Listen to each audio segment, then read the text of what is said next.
Sound of Metal. I've heard of that. It's about a drummer who was, it's like speed metal band. You know, it starts going deaf. And they shoot it through like his. There's a lot of silence in the movie. Yeah, It's really like what he's hearing, the girl and this, it's like So you kind of feel like how he. oh yeah, oh big time. It's shot through his perspective. Really, Sound of Metal. Unexpectedly good. I wasn't like didn't think I Never heard of the guy, never heard of Yeah, him. he's really great. All right, well, Good here for choice. your movies choices. Yep. Yes, yes. 2 thumbs up, right? Yes, three.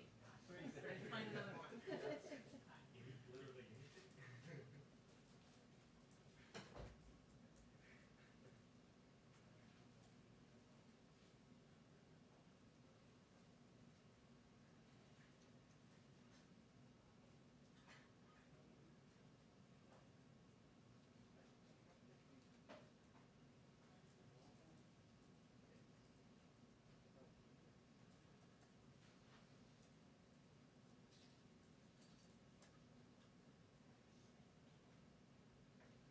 Good morning. We have a 2-minute warning on the briefing. A 2-minute warning on the briefing. Thank you.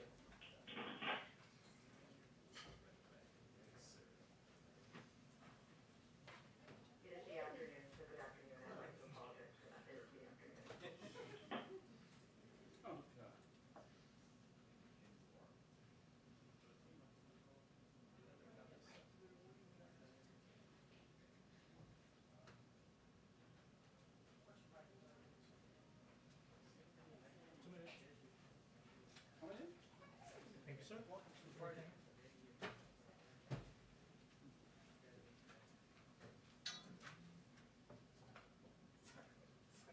Wait, what?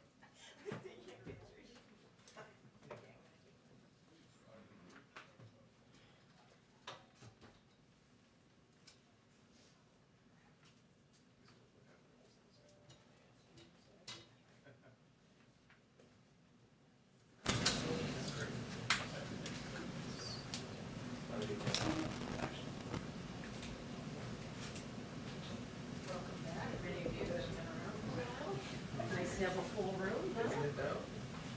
Hey, Joey. Hi. How are you, man? More full, yes.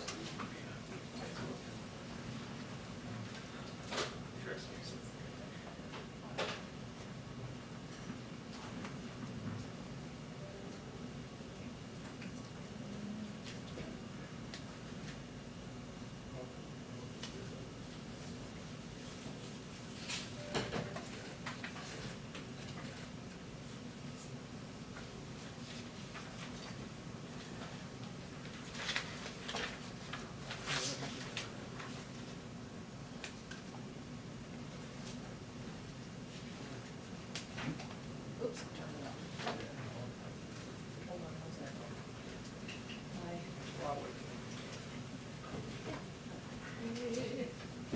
There we go.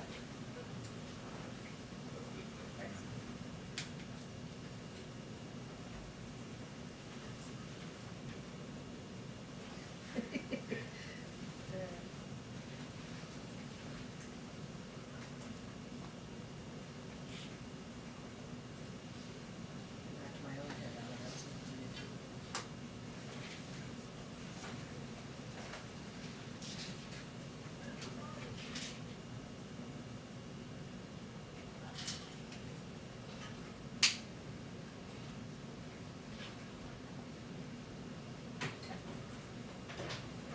Can't start without a stenographer. Oh, there we go.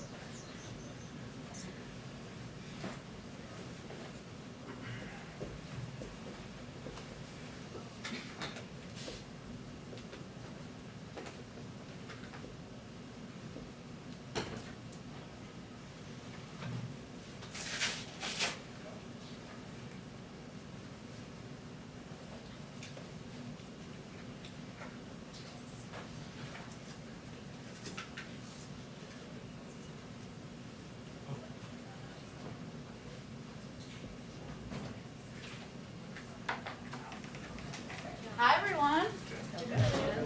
Welcome to a more full briefing room. Double the fun is what I've been saying this morning. Good, you laughed. Thank you. Okay. I have a couple of items for all of you at the top. I will say I have a hard out at 1 o'clock, but I'm going to try to get to as many people in here as humanly possible. Today, the Department of Health and Human Services announced that they have awarded $200 million from the American Rescue Plan to support services for survivors of domestic violence. As we all know, the pandemic and its economic impact significantly increased the risks of abuse for victims of domestic violence and made it much harder for them to seek safety and support. This money will provide critical support through the Family Violence Prevention and Services Act program.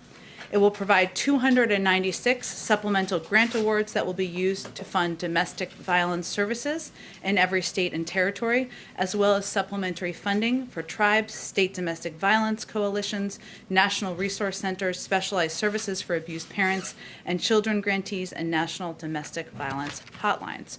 Also on COVID, to start off today, I wanted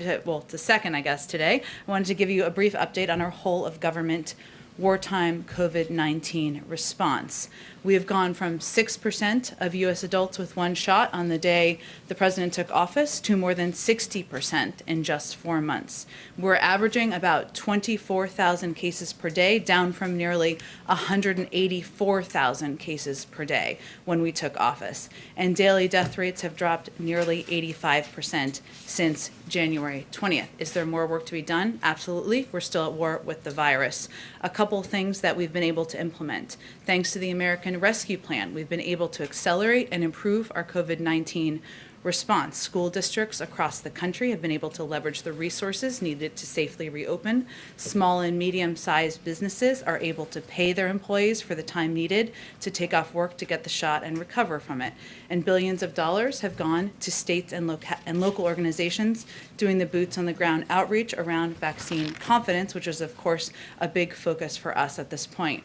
HHS is leading regular engagement with the COVID community core leaders to discuss best practices. And just a few minutes ago, we announced the president hosted a YouTube town hall with a range of influencers with millions of followers, primarily young people who need to understand the benefits of getting vaccinated. So just another example of the ways we're trying to use all of our resources here. Last things I would just note on this, we've also worked with a range of companies and a range of companies have stepped up to ensure getting the vaccine is accessible to everyone. Big businesses from Target to Tractor Supply have stepped up to ensure their employees have access for paid time off. Companies are also leveraging creative ways to boost vaccination rates. United Airlines is offering rewards like free first-class flights and other sweepstakes to vaccinated travelers. And starting today, Uber and Lyft will be offering free rides to all Americans to vaccination sites until July 4th. The last thing I just wanted to note is that today the president will be joined by Senator Murkowski, Senator Sullivan, and Congressman Young as he signs H.R. 1318, the Alaska Tourism Restoration Act. This law will allow large cruise ships to visit Alaska this year, a critical step toward returning to normal in a state where 1 in 10 jobs is in the tourism industry. This bill is an example of the critical bipartisan work that can be done in Congress, and the president is grateful to Senator Murkowski and Congressman Young for their leadership in this area. And for anyone who was here the first day we took a question from somebody remotely, this was exactly the question that he asked. So here we are just a few weeks later. With that, Darlene, why don't you kick us off? Thank you. You didn't say when that bill signing is taking place. Is that today? Yes, this afternoon. Okay. And then on infrastructure, can you say what the White House is expecting next from Republicans after the White House dropped the price tag last week and following that very sharp statement from Senator Capito's office? What are you expecting from Republicans on that front? Well, the ball is in the Republicans' court. We put forward a proposal on Friday that I detailed extensively here, and you all saw the details of that proposal in the written summary that we provided transparently to all of you. And our reasonable counterproposal cut $550 billion from the president's original proposal, including to some areas that were core priorities, continue to be core priorities to the president, investing in infrastructure. The last counteroffer that came from the Republicans just came up $50 billion. So our concessions went 10 times as far as theirs. So the ball is in their court. We are awaiting their counterproposal. We would welcome that. We're eager to engage and even have them down here to the White House once we see that counterproposal. Are you expecting the two sides to have more discussions this week, either here or up on the Hill? Well, I'll say we have remained closely in touch at a staff level and senior staff level here with members and with their teams over the course of the last several days. That will continue, and again, we look forward to seeing their proposal. Go ahead. Thanks, Jen. I want to big picture as the country gets ready to mark the anniversary of George Floyd's death, if you will. After that happened, the president called this a wake-up call to the nation. Given where things are here in Washington with police reform, has anything actually changed since Mr. Floyd was killed as it relates to policing and black and brown people in this country? Well, let me first say that the president is still very much hopeful that he will be able to sign the George Floyd Justice and Policing Act into law. And we are, of course, very closely engaged with the negotiators, while also leaving them room to work. And just on Friday, the president spoke with Senator Booker. We've also seen that Senator Scott has publicly said that the key for us is to keep making progress, and we're going to keep supporting those efforts. I would say it's hard for me to assess from here, community to community, where we have seen progress made. Certainly, the death of George Floyd, the tragic death of George Floyd, has unfortunately elevated into the public eye, thanks to the reporting from many of you, the need to put reforms into place, the need to rebuild trust in communities, and we're certainly hopeful that that activism, that engagement will help move this legislation across the finish line. And then a look back over the weekend and over the last year. This past weekend, there were more than a dozen mass shootings across this country. 4,000 more people shot and killed by guns in 2020 compared to the year before. Is there a crime problem in this country? Well, I would say certainly there is a guns problem, and that's something the president would say. And there are communities where local violence and community violence is an issue, and that's one of the reasons that we have proposed and have now are implementing funding for community violence prevention programs across the country. I will say that we don't often highlight, and you just gave me the opportunity to, the fact that between mass shootings that get a lot of attention, that we lower the flags, there are hundreds, thousands of people who lose their lives. And that's one of the reasons the president will continue to advocate for the Senate passing universal background checks, but also advocate for actions in states where we have seen the greatest level of activism over the past several years. Does COVID have anything to do with the increase in numbers that we've seen in the last year? In terms of local community violence, it's an interesting question. I'd have to ask our team to check on that. I know as I started off this briefing giving an update on that, we've seen statistics on domestic violence, and obviously we know that there are the loss of life at the hands of gun violence is often too often suicide, can be domestic violence, and we've seen statistics as it relates to the impact on mental health, but I'd have to check with experts on the assessment of that. Go ahead. Thanks, Jen. Are U.S.-based airlines safe to fly over Belarus right now? Are U.S. airlines safe to fly over? There's not been an update, I don't believe, by our airline industry or by those who monitor the airline industry in the government in terms of giving new assessments or new recommendations on that, and I'd certainly defer to them. And then kind of following up on that, in terms of actions, is the U.S. working with NATO? What's the president's approach right now in response to what occurred over the weekend? Sure. Well, first let me say the president was briefed.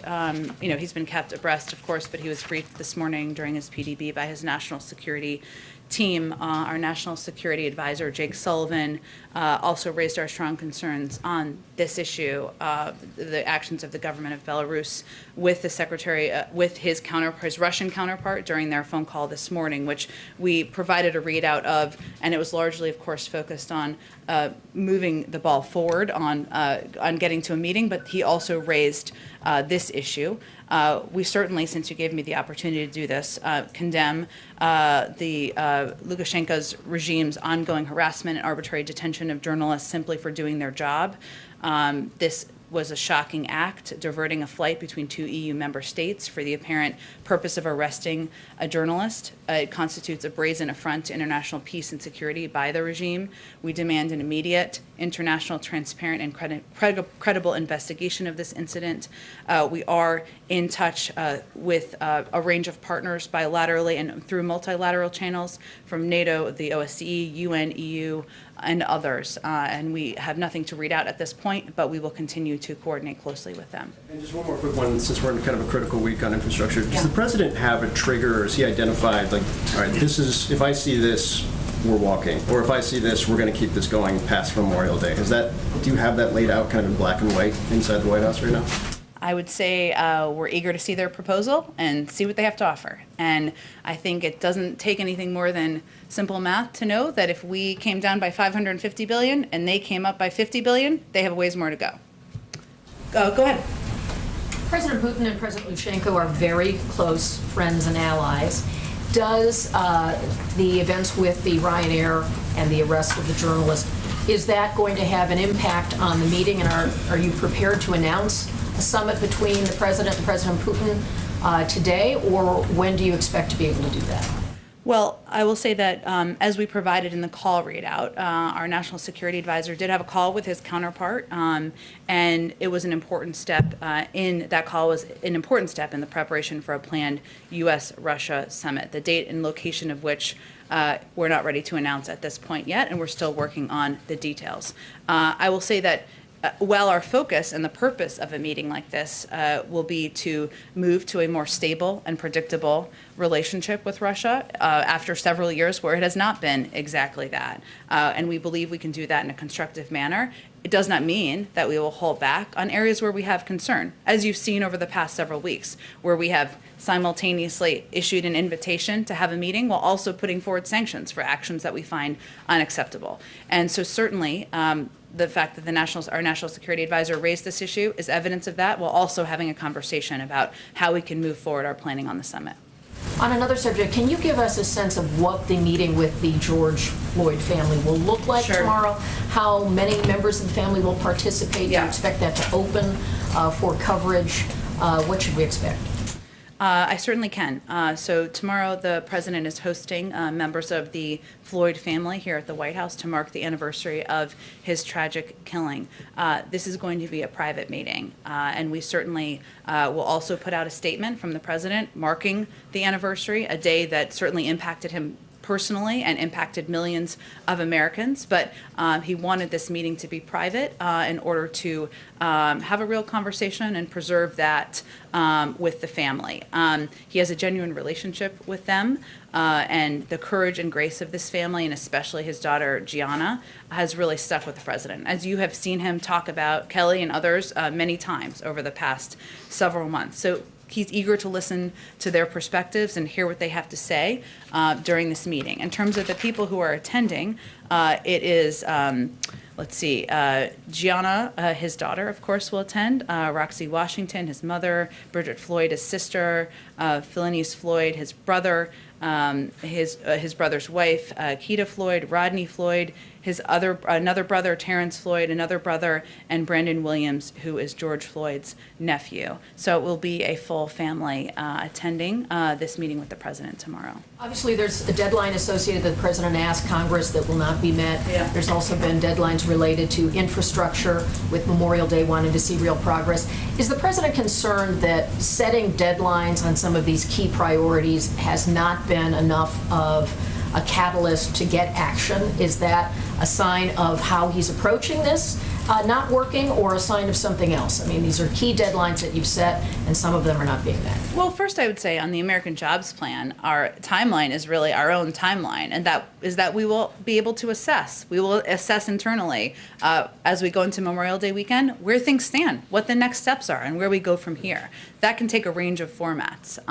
As it relates to the George Floyd Act, the president used the opportunity of his joint session address to elevate a piece of legislation That is working its way through with bipartisan negotiations because he felt it was important to elevate it and important to put out a bold and ambitious agenda. Now, it's clear by the negotiators and by the fact that tomorrow is the anniversary, that's not the timeline that the passing of the bill will be on. But he is encouraged that there's ongoing progress and that there is a sense from the negotiators that there's a path forward. And he believes he can continue to press on that.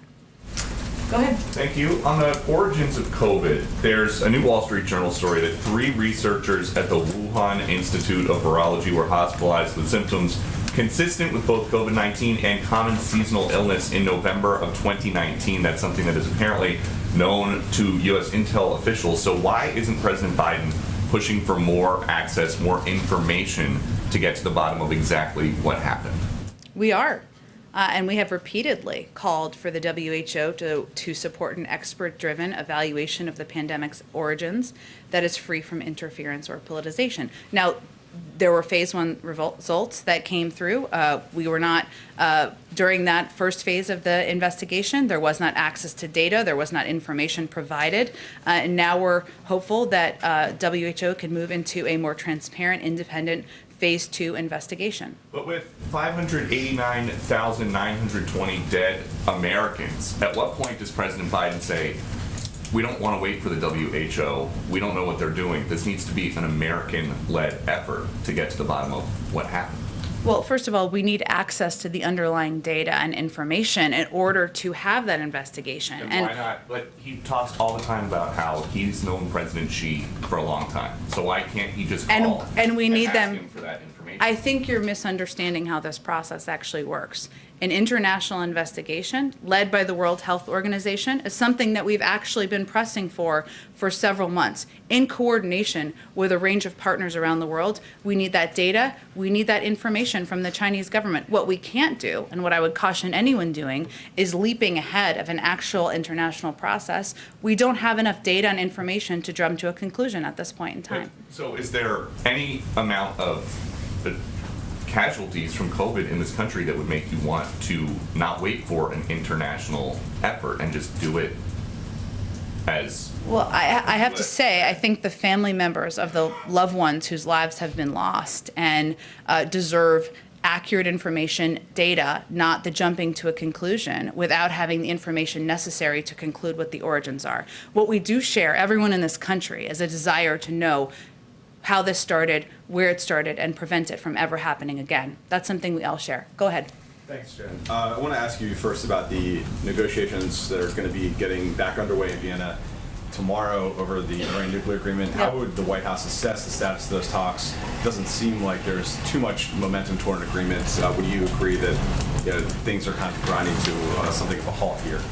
Well, we're not going to predict an outcome before the 5th round, I think, if I'm remembering the numbers specifically, have even begun.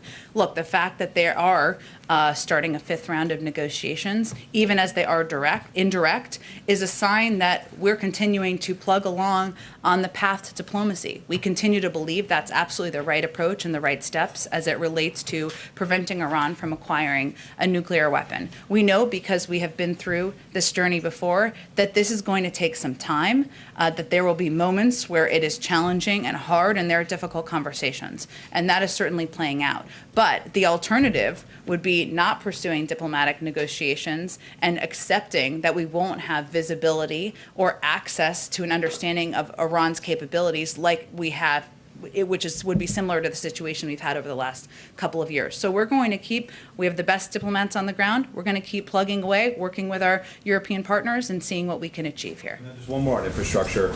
In addition to the obstacles with Republicans, there is some resistance among Democrats to, for example, raising the corporate tax rate to 28%. Some Democrats are really agitating to repeal those SALT exemptions on taxes. So can you lay out some steps the White House is going to take this week, perhaps, to get back in touch with those Democratic lawmakers to address their concerns? Because it seems now a deal might be made among Democrats and not necessarily with Republicans.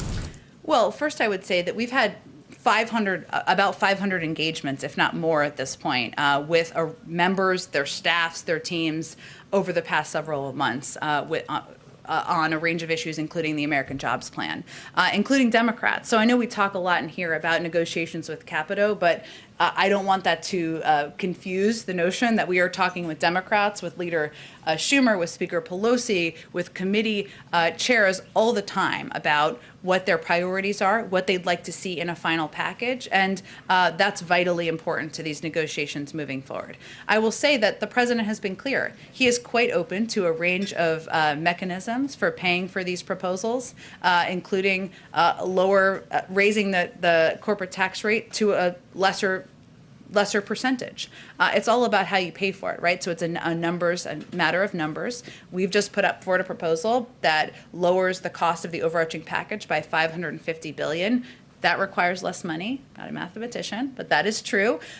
So there's opportunity there. What we have not seen from the Republicans is any proposal on how to pay for it that doesn't raise taxes on Americans making less than $400,000 a year. And as it relates to the SALT deduction, we have heard from members. We're open to having those conversations. That is not a revenue raiser, as we know. That costs more money. So that would require more ways to pay for it. Just any specific engagements with those Democrats to read out that might be happening this week? I'm happy to see if there's more that we can provide from our team. I will say that we're in constant touch with a range of Democrats, from the Problem Solvers Caucus, to which I know are quite focused on the SALT deduction, or a number of their members are, to leadership, to ranking members, but we can see if we can get a summary for all of you. Sure, go ahead, Jeff. Jen, just a couple follow-up questions. First, on Russia, is it the White House's belief or assessment that Russia was involved in the Belarus decision on that plane? I wasn't trying to jump to that conclusion, only to convey that, as Kelly noted, there has been a close relationship. And so as we're discussing ways we can engage to convey our point of view on the actions by the government of Belarus, that we're going to do that through many channels. Our ambassador in Belarus has also conveyed that directly. Okay. Follow up on the China Wuhan question. Can you just give us a sense of the White House's view of that report that the Wall Street Journal cited? Is it accurate? And do you have any concerns that it may have been politicized?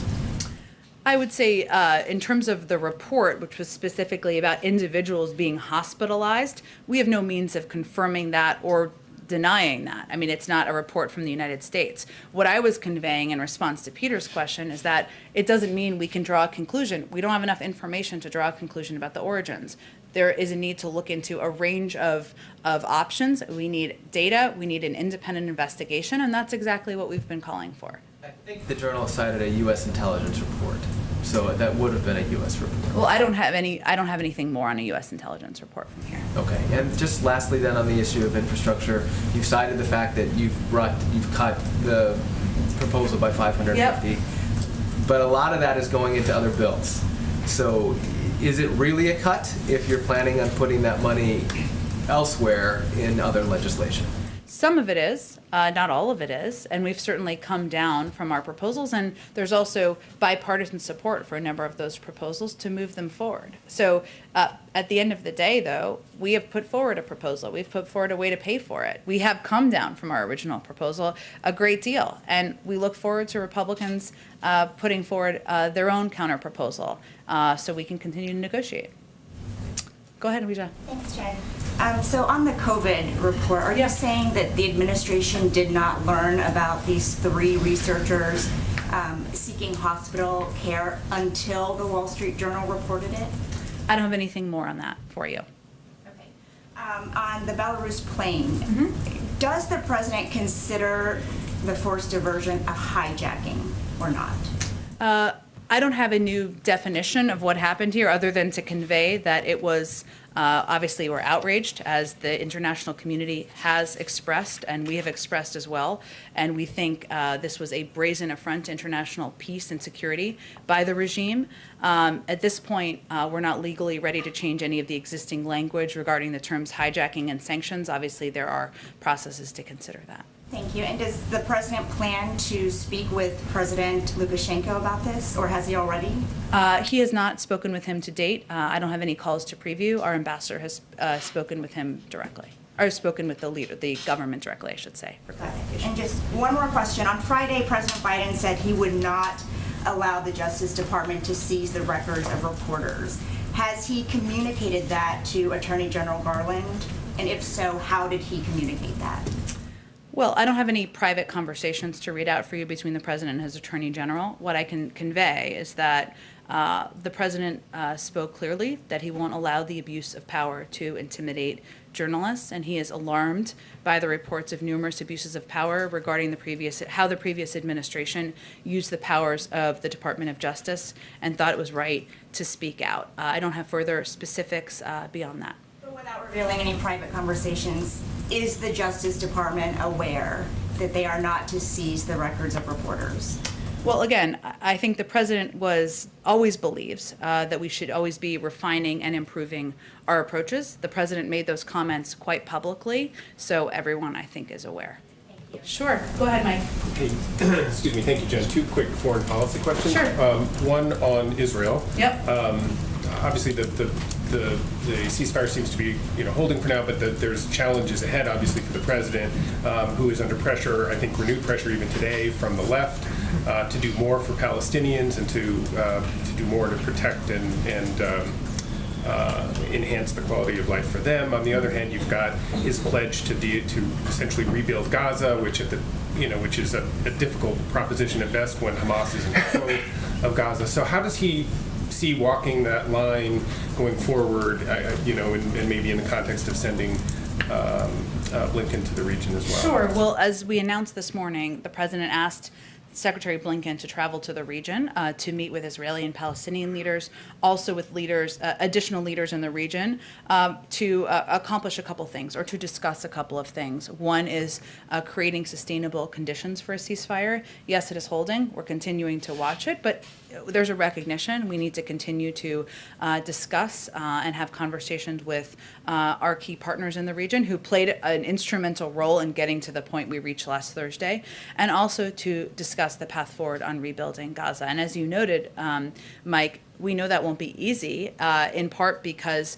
we want to prevent funding from going to Hamas. We obviously don't communicate directly with Hamas, given they're a terrorist organization. A number of countries in the region do. And so the Secretary's trip over the next couple of days will be focused on those objectives, and I'm certain he'll have the opportunity to provide a readout to the President when he returns. Thanks. And then on Russia, there was a part of the statement this morning which mentioned strategic stability and the interests that the United States has in working with Russia towards strategic stability, which usually refers to sort of nuclear cooperation and the limiting of potential problems that could emerge from the spread of nuclear technology. So is that should we see that as a signal of something that the president particularly wants to talk to President Putin about? And is that also a signal that maybe you're pretty optimistic that this summit is actually going to happen in a matter of weeks, because you're already at that stage where you're talking about that level of agenda? Well, I think we specifically put in the readout that the discussion was an important step in the preparation for a planned U.S.-Russia summit, because we feel we are continuing to make progress toward that, even if we're not at the point where it's final and prepared to announce.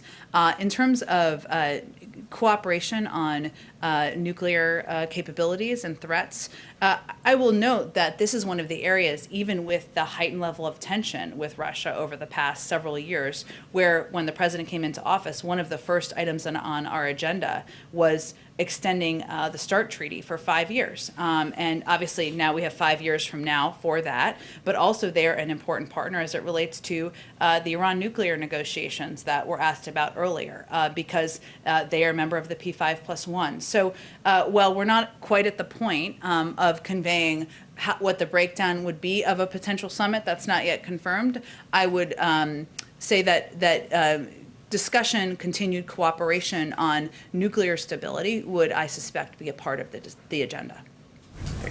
Go ahead. Thanks, Jen. Staying on foreign policy, a couple questions on Venezuela. Sure. Would the administration be willing to ease sanctions on Nicolas Maduro as a gesture of its willingness to engage and to facilitate talks with Juan Guaido? I have not been given any indication that's in the works, but obviously we continue to consider a range of steps with our global relationships around the world, including Venezuela. Do Does the administration have any reason to believe that Maduro is serious about negotiating his own exit? I really don't have an assessment of that. I'm happy to talk to our team that oversees, that handles Venezuela and see if there's anything more we can convey. Is the president personally involved in this policy portfolio? What is his involvement, and does he see a window of opportunity in negotiations? Well, the president is briefed regularly on a range of our global engagements, and obviously we have a talented team that manages relationships in the Western Hemisphere, both here and at the State Department. I don't have an assessment from the president at this point in time. He takes recommendations and considers them from his national security team. Go ahead. Thank you. What's the president's view on the January 6th Commission standoff? Does he share the thinking of some who say comparing the day to 9/11 and that it should be treated as such with that kind of seriousness? And if he does, would he take some steps himself, like address the nation or really get involved himself if the Republicans don't go along with it and there is no bipartisan position?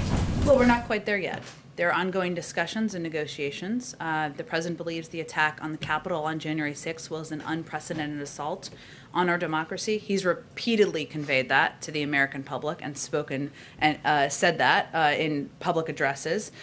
He doesn't feel this is a political issue. This is really a question of how we secure our democracy and the rule of law. We saw 35 Republicans join Democrats in supporting a commission moving forward. We're talking about action in the Senate. And certainly we are going to continue to encourage Republican members to do the right thing, but ultimately it's up to them. But would he get involved if they drop the ball in his view? We're not there yet. We're here every day, so we'll have a discussion if that's the point we're at. Go ahead. If the infrastructure bill doesn't get any bipartisan support, is the White House concerned at all about it impacting other areas you're seeking compromise, police reform being one of those areas? And I ask because Mitch McConnell said a couple of weeks ago, 100% of our focus is on stopping the new administration, so it doesn't seem like they're going to be coming to the table in any real way on a lot of these issues that you guys want. Well, first I would say on police reform, there are ongoing negotiations that both Senator Booker, Senator Scott, and Congresswoman Bass have all conveyed are making progress, and they're encouraged by the tone and tenor of those conversations.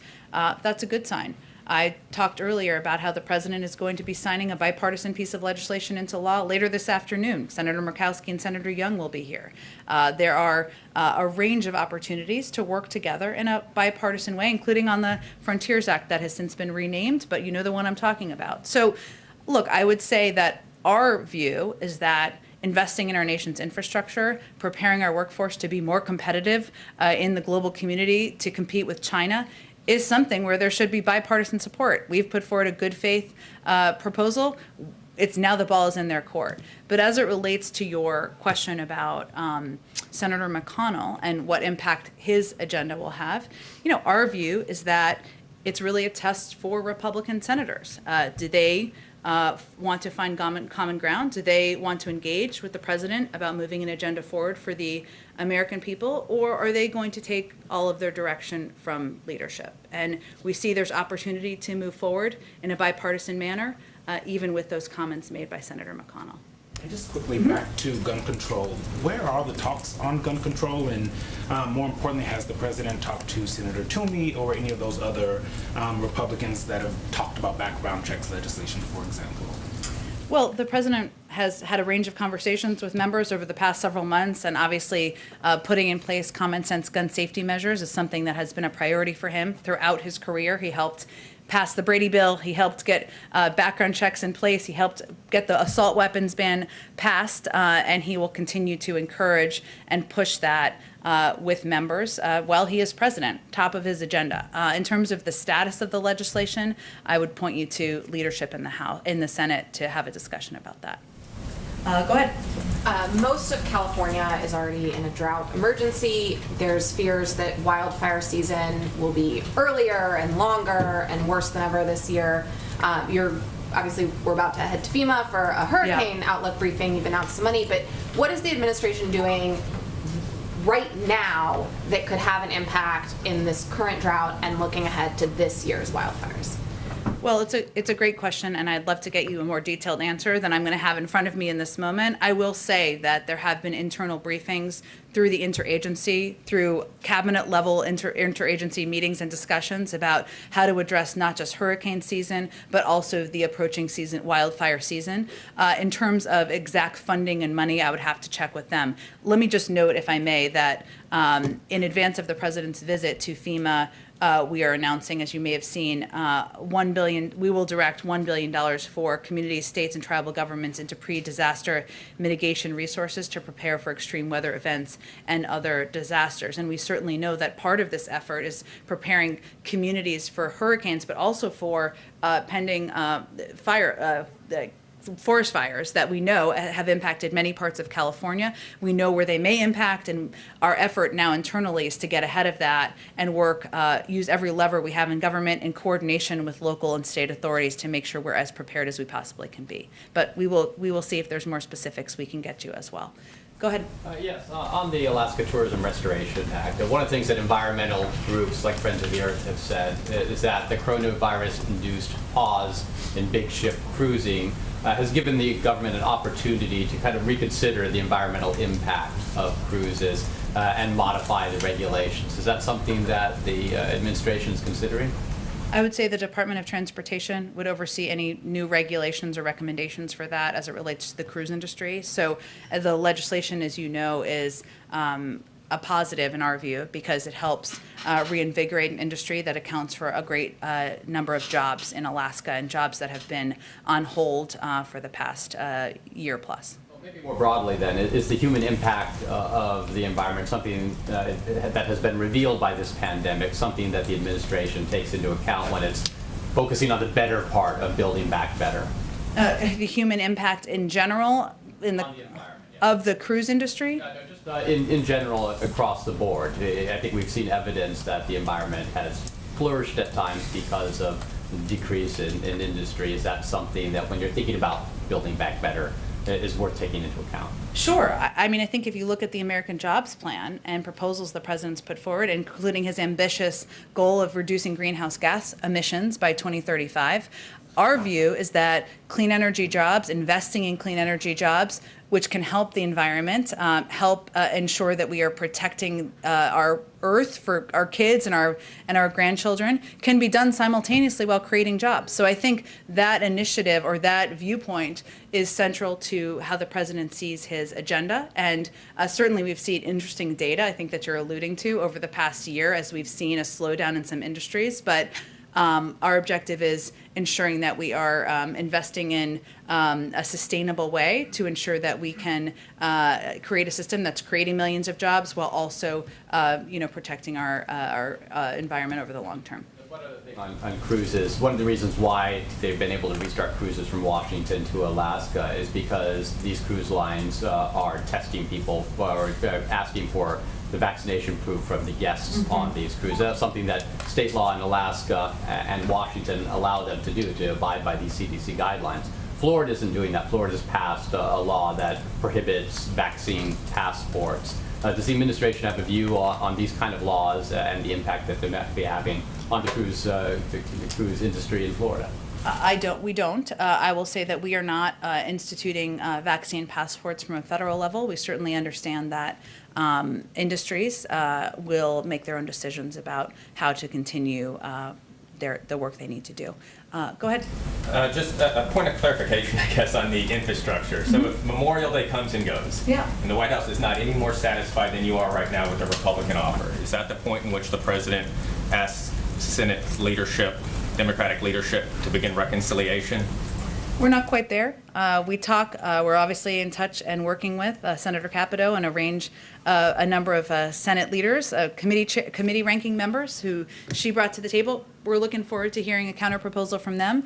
We also, as any White House does, continue to talk with, maybe I shouldn't say any White House, our White House does, continue to talk with a range of members. The president's looking forward to seeing Senator Murkowski later this afternoon and Congressman Young, and we'll continue to look for ways to move forward in a bipartisan manner. We're not quite there. We'll do this every day, see where we go this week. One more point of clarification, if I may, on the Belarus, the Ryan airplane. Is part of this trying to get a sense of sort of how you classify what Belarus did before you sort of figure out what sort of approach, what sort of consequence may follow? There certainly is a process I mentioned in response to Weeja's question about classifying, right, what it looks like from our standpoint. I'll also say that an important part of our effort is to coordinate closely with our partners around the world, and so we've been in touch with them over the last period of time and will continue to be as we assess next steps. Go ahead. On the mitigation funds for FEMA for wildfires, it's like $1.7 billion. On those monies, do they come from does that take away from any of the things that have been done with vaccination efforts using FEMA money? I do not believe so. Let's see. I can get back to you though on more specifics about where the funding comes from. But there are, obviously we, like any administration, prepare for managing and planning ahead for hurricane season. So it's a reflection of that. And one final thing on gun control. Sure. They've had a hard time in the Senate moving through with the background bills. With the legislative calendar so packed, do you expect anything before the August recess? Or is there, if it goes into next year with an election year, it's pretty dim. So what kind of push is the White House planning to make on that?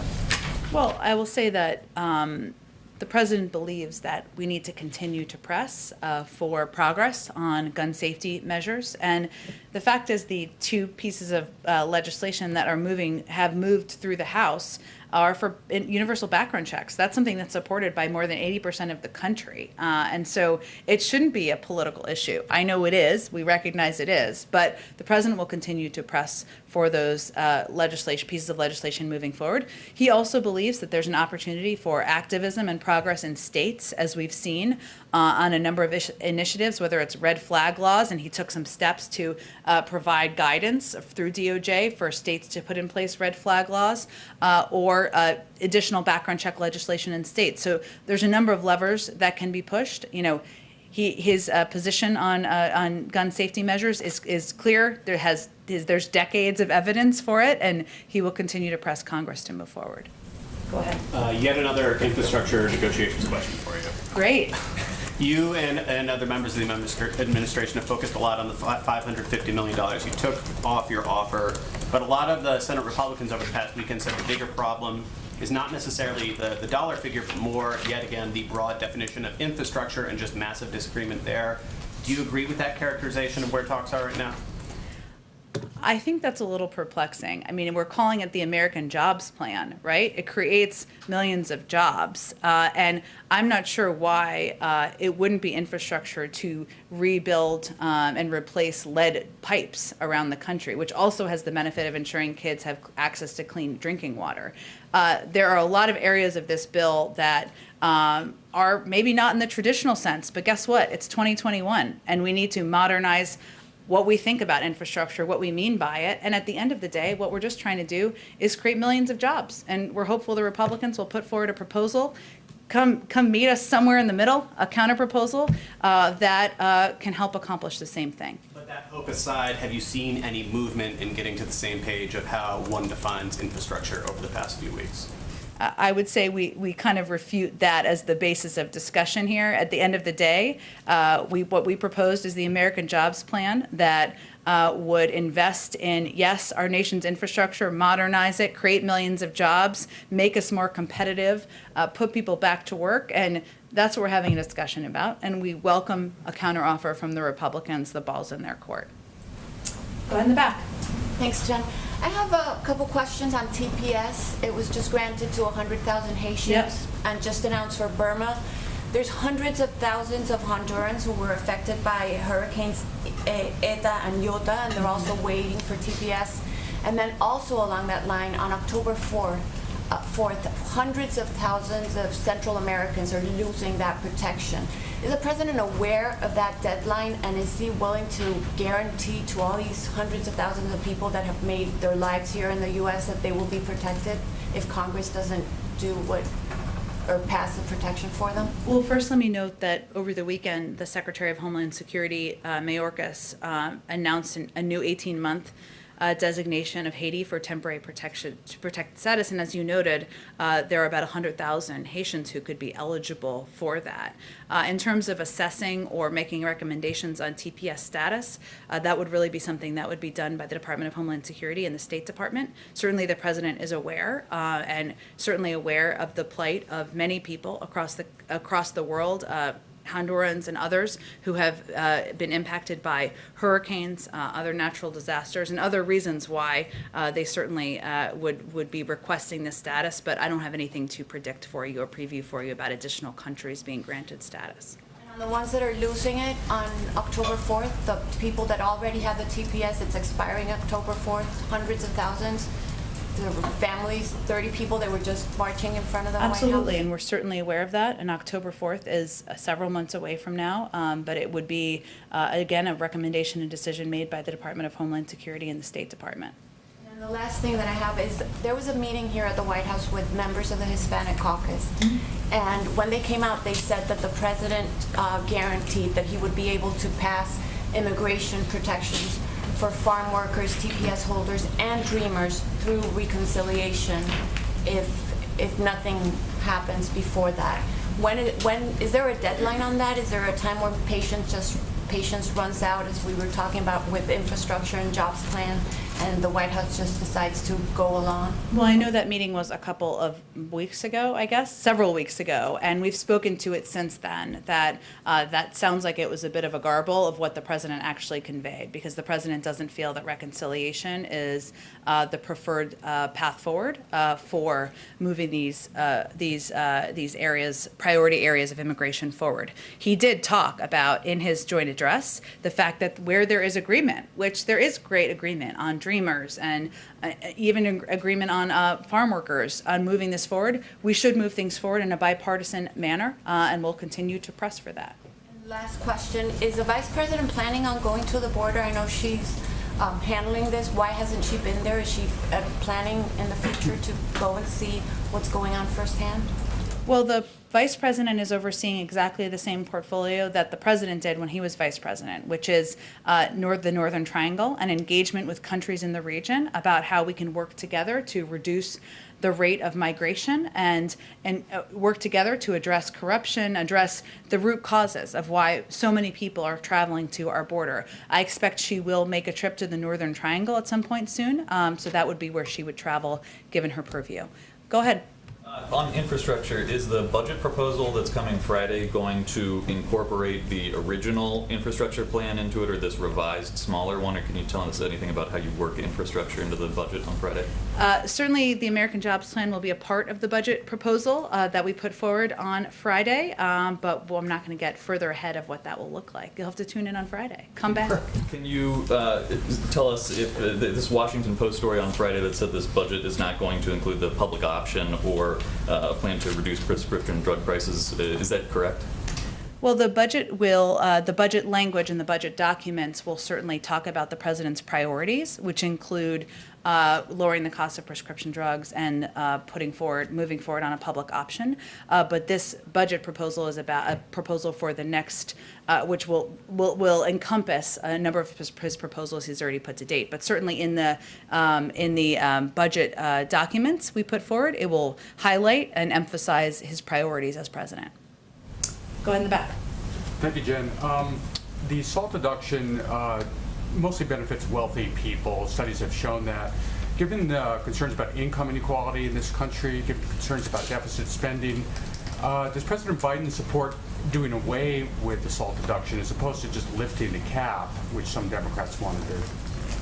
Well, again, I think, Peter, as you know, it requires money, and the president did not put it in his original proposal because he felt there were other areas that warranted his support and would help benefit a larger swath of the American public. But we also know that there are a number of Democrats and others, Republicans too, of course, who support different iterations of this, I think it's fair to say, and he's open to hearing from them and to discussing with them. But as we're in the midst of negotiations, it would require paying for these proposals, and that is not a revenue raiser. Go ahead in the back. Thank you, Jen. The White House hosted President Moon of South Korea last Friday. It was one of the first indoor large gathering involving foreign visitors. So he already got vaccinated, fully vaccinated with 2 doses of AstraZeneca vaccine. Is there a list of vaccines that the White House accept as proof of vaccination? Because AstraZeneca is not approved by FDA yet. Well, I don't have anything to read out for you in terms of specific requirements of attendees. That's not something we're requiring here, as I think I read out on Friday, for attendees for events. We had an event last week where we signed into law the COVID hate crimes legislation. Obviously, people who are attending events at the White House would be tested. That's part of the requirement, but I don't think I have anything more for you on that. CDC already had guidelines for people who are in the United States who are fully vaccinated can travel pretty freely. What about international travelers? Will there be any same rule apply to international travelers? We continue to review, our health and medical experts continue to review the data, and we would certainly refer to them on when they feel safe to ease those restrictions, and we certainly understand the desire of many people around the world to come here and many people here to go travel around the world. Go ahead. If I could just go back to Belarus, what does the president view as the most concerning action taken by President Lukashenko? Is it arresting Mr. Protasevich on trumped-up charges, or is it diverting the plane to land it and then to arrest him? I mean, I think they're both outrageous and concerning. So if the U.S. believed the charges against Protasevich were legitimate, as it did with Edward Snowden in 2013 when the Bolivian president's plane was forced to make an emergency landing in Vienna because we thought Snowden might be aboard, would the U.S. still object to the method used? Again, I think I've given an extensive comment on this specifically. We're working with our partners around the world. I don't think I have anything more for you. Go ahead in the back. I have a couple of questions. One's on the southern border and another one on Colombia. Sure. This administration is still using Title 42 to expel asylum seekers based on public health concerns. The UN High Commissioner for Refugees has called this government to swiftly end Title 42. Is that the intention? And is there a time frame that you're working on, specifically now that the country is rapidly opening up? Well, we are still at war with the virus. Yes, there has been progress made, but we are still in the midst of a public health crisis. So at this point, we are still implementing Title 42, and we have not changed our policy on that. I don't have any time frame for you. If I may. Go ahead. Is President Biden concerned that the U.S. might be violating the Universal Declaration of Human Rights by not accepting new asylum requests? In terms of from where? Because of Title 42? No, because the U.S. is not accepting asylum requests at the moment. Well, our objective is absolutely to get our asylum processing system back up and running. It was broken. It was not working for several years, and it's going to take some time, but that is our objective and something that is a priority for the president. Go. Colombia, one last question. Thank you, Jen. Dozens of people have lost their lives in the ongoing protests and social unrest that started in Colombia a month ago. 10 days ago, actually, 55 members of Congress, led by Representative Jim McGovern, signed a letter to Secretary Blinken urging the U.S. government to, quote, clearly and unambiguously denounce police brutality in Colombia. Is the White House, that means you, I guess, ready to do so from this lectern? Well, I will say we welcome announcements by the Colombian government to investigate allegations of excessive use of force by police. The Colombian government, as you know, has activated a special urgent search unit to investigate reports of missing persons with 35 search teams deployed nationwide to follow reports received through their 24-hour hotlines. We encourage the authorities to continue to work to locate all missing persons as quickly as possible, and we certainly encourage those actions. Go ahead. Back to Gaza, Secretary Blinken has made clear now is not the time to be bringing up the two-state solution. Well, the US has the ear of both sides at the moment. The world has watched 11 days of fighting, an awful death toll. When is the right time to bring up the two-state solution?